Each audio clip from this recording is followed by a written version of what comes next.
All right. Good afternoon, everyone. We may have a statement coming from the Secretary General on Afghanistan. Until then, what I can say is that the UN mission in Afghanistan has condemned today's deadly suicide attack in Kabul, which occurred against the backdrop of intensified violence in the country. This morning, a suicide bomber detonated a car bomb against a bus carrying civil servants. More than 20 people have been killed, with more than 40 others injured. The Taliban has claimed responsibility for the attack, which the mission described as egregious, cowardly, and bereft of humanity.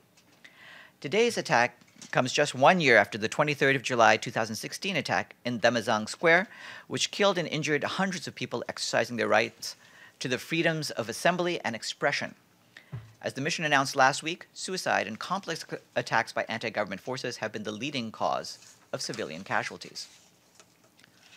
Over the weekend, the envoys of the Middle East Quartet, comprising the European Union, the Russian Federation, the United Nations, and the United States, expressed concern about the violence in and around the Old City of Jerusalem. Noting the particular sensitivities surrounding the holy sites in Jerusalem and the need to ensure security, the Quartet envoys call on all to demonstrate maximum restraint, refrain from provocative actions, and work towards de-escalating the situation. The envoys welcomed the assurances by the Prime Minister of Israel that the status quo at the holy sites in Jerusalem will be upheld and respected. They encourage Israel and Jordan to work together to uphold the status quo, noting the special role of the Hashemite kingdom as recognized in its peace treaty with Israel. And you will recall that in the statements issued last Friday, the Secretary General urged Israeli and Palestinian leaders to refrain from actions that could further escalate the situation, and called on all political, religious, and community leaders to help reduce tension. The Secretary General reiterates that the sanctity of religious sites should be respected as places for reflection, not violence. You will have seen the statement we issued yesterday, in which the Secretary General condemned the killing by suspected anti-Balaka militias of a peacekeeper of the UN mission in the Central African Republic in Bangassou, in the southeast of the country. 3 others were injured. The Secretary General offers his condolences to the bereaved family and to the government of the Kingdom of Morocco, and wishes a speedy recovery to those injured. The Secretary General is appalled by attacks against UN peacekeepers and urges the Central African authorities to investigate this incident and bring the perpetrators to justice. He's deeply concerned about the continued fighting in the southeast of the country and calls on all parties to cease violence. He reiterates his support for the efforts by the UN mission to protect civilians and assist in the stabilization of the security situation in the Central African Republic. And our humanitarian colleagues tell us that on Saturday, 14 humanitarian workers from 4 international NGOs and 2 UN agencies were relocated from Bangassou to Bangui. Several thousand people have reportedly crossed the river to the Democratic Republic of the Congo. The Assistant Secretary General for Humanitarian Affairs, Ursula Mueller, began a 3-day visit today to Iraq, where she's expected to meet senior Iraqi and Kurdish officials in Baghdad and Erbil.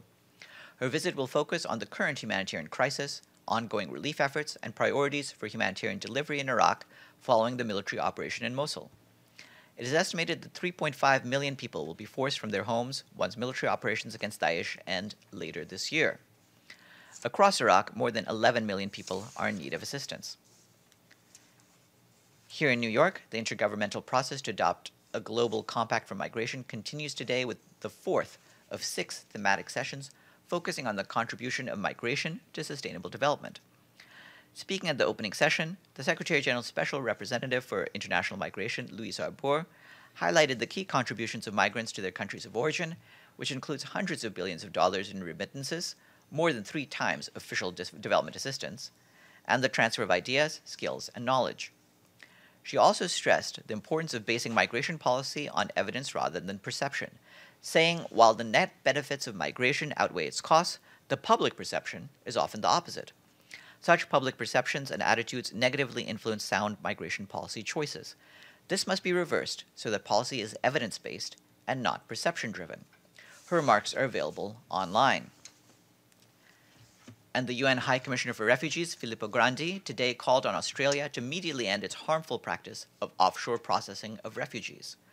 He said that Australia's policy of offshore processing in Papua New Guinea and Nauru, which denies access to asylum in Australia for refugees arriving by sea without a valid visa, had caused extensive, avoidable suffering for far too long.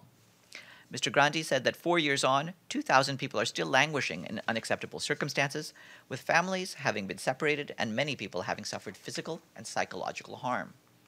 He noted that at a time of record levels of displacement globally, it is crucial that all states offer protection to survivors of war and persecution and not outsource their responsibilities to others. Refugees, our fellow human beings, deserve as much, he stressed. You can read more about this on UNHCR's website. That's it from me. Yes, Whitney. Hi, Farhan.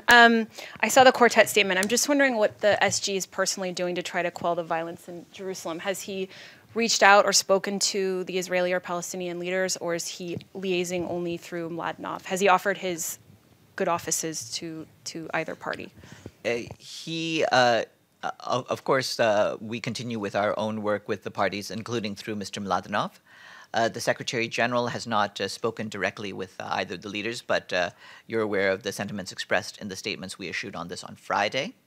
Mr. Mladenov, by the way, is here, and he will be conferring with the Secretary General today, and I believe Mr. Mladenov will brief the Security Council for one of the scheduled briefings on the Middle East tomorrow.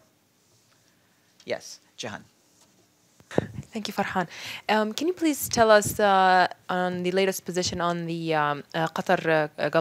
Gulf crisis, and more specifically on the speech that the Emir of Qatar gave last week on Friday? Thank you. Yeah, on that, what I can say is that the Secretary General welcomes the call for dialogue by the Emir of Qatar.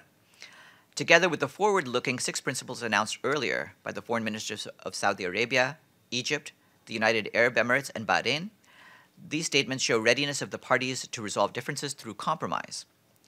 The Secretary General encourages the parties to enter into dialogue in that spirit and seek mutually acceptable solutions. He also commends Kuwait for its mediation efforts and hopes that it would be able to pursue these efforts further based on the positive signals by the parties. Yes?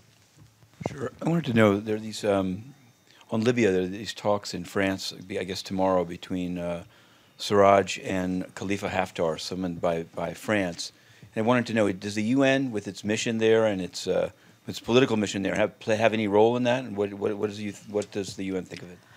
Yeah, what I can tell you is that the incoming special representative for Libya, Hassan Salameh, will officially assume his functions on the 26th of July, which is 2 days from now, while he's here, actually, in New York.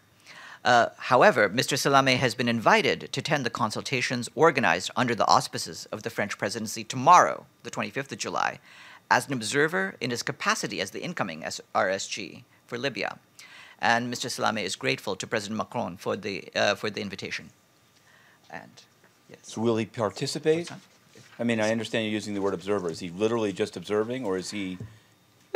He's talking with people. In fact, today, Mr. Salameh met with Prime Minister Sarraj and Foreign Minister Siala to listen to their position. And he also met with General Khalifa Haftar. And Mr. Salameh looks forward to consulting and engaging with all Libyans in the coming days and weeks. Yes, Oleg. Thank you, Farhan. There were phone talks between the leaders of the Normandy Quartet over the weekend.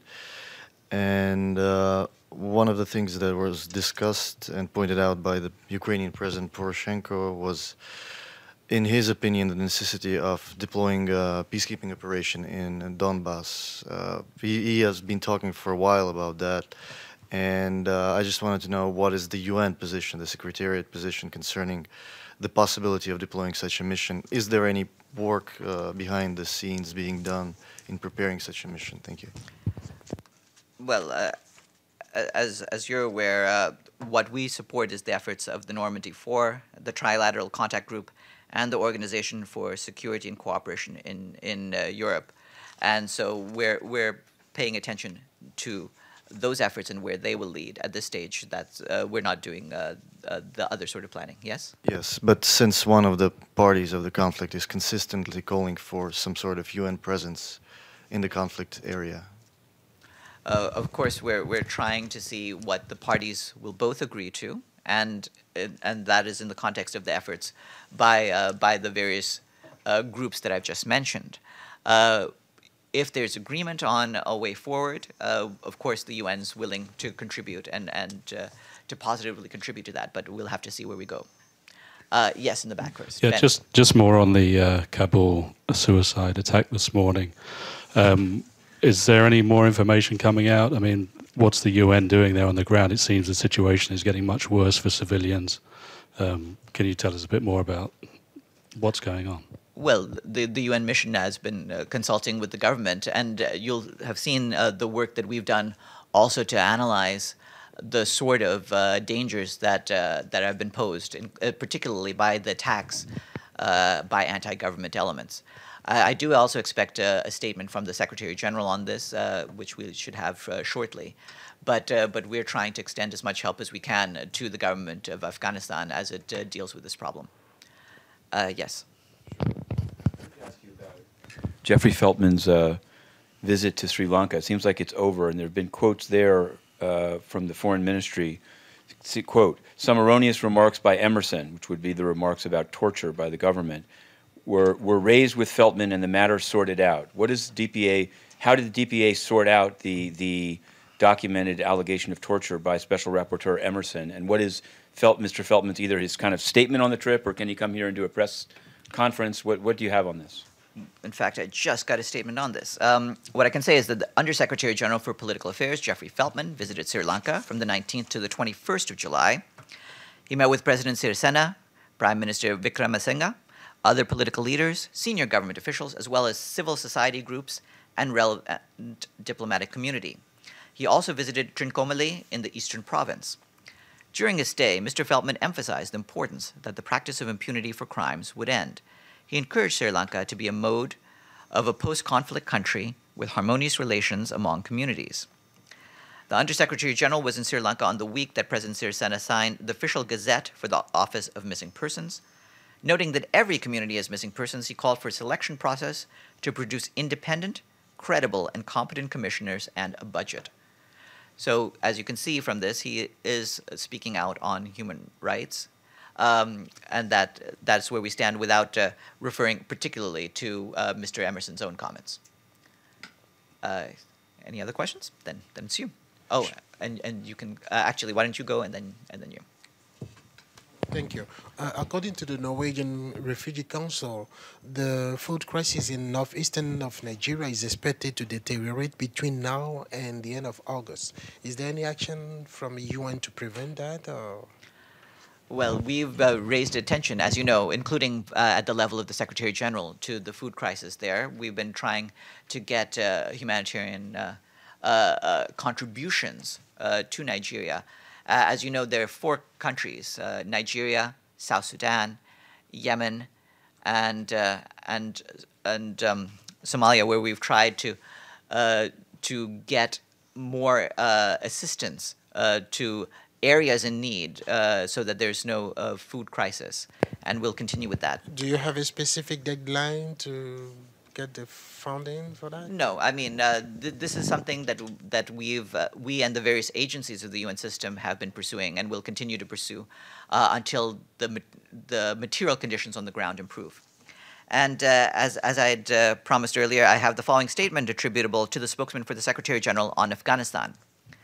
The Secretary General strongly condemns the horrifying bomb attack in Kabul today, responsibility for which was claimed by the Taliban. The deliberate targeting of civilians constitutes a grave violation of human rights and international humanitarian law and may constitute a war crime. The Secretary General expresses his deepest sympathy to the families of those who lost their lives and wishes a speedy recovery to the injured. He reaffirms the solidarity of the United Nations with the people and government of Afghanistan. Yes. Sure. I wanted to ask you about this.